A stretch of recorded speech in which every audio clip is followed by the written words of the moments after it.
Bangladesh readymade garments professionals friends and family ফাউন্ডেশনের আয়োজনে এতিম শিশুদের সাথে ইফতার মাহফিল অনুষ্ঠিত হয়েছে।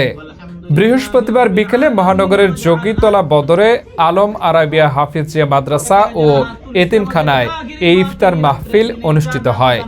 এ সময় উপস্থিত ছিলেন বিডিআরএমজিপি এফএনএফ ফাউন্ডেশনের head of operations Mohammad Rajibul Islam, Adifa memorial trustee বোর্ডের সদস্য খন্দকার জুবায়ের, বিডিআরএমজিপি এফএনএফ ফাউন্ডেশনের president Suhel Rana Sabuj, secretary Sheikh Saber Ali, joint secretary Mobarak Hossain, সদস্য আসাদুজ্জামান, সাইফুল ইসলাম, মাহিন রেজা, রায়ানুল ইসলাম আরাফ, স্পেস সোয়েটার লিমিটেডের security and admin officer Selim মিয়া, হাফেজ মোহাম্মদ আজহারুল ইসলাম তামিম, সাংবাদিক হাসিবুল হাসান হাসিব প্রমুখ।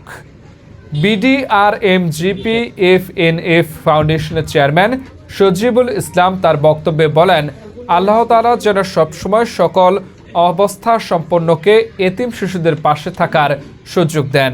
সমাজের যারা বিত্তবান রয়েছেন, তবে শুধু বিত্তশালী বা প্রফেশনালসরা নয়, সবাই যে যার অবস্থান থেকে যদি এতিমদের খোঁজ খবর রাখেন, তাহলে আর তাদের বিভিন্ন সুযোগ সুবিধা থেকে বঞ্চিত হতে হবে না। প্রতি বছর পবিত্র রমজানে এতিম, অসহায় ও কোরআনে হাফেজদের নিয়ে ইফতার আয়োজনের এই ধারা যেন অব্যাহত থাকে, সেই লক্ষ্যে সবার কাছে দোয়া চাওয়া হয়।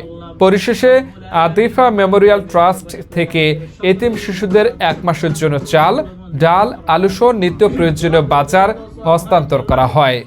ইফতার মাহফিলে দোয়া ও মোনাজাত পরিচালনা করেন হাফেজ মোহাম্মদ এনামুল ইসলাম। এ সময় উক্ত মাদ্রাসার অন্যান্য শিক্ষকবৃন্দ উপস্থিত ছিলেন।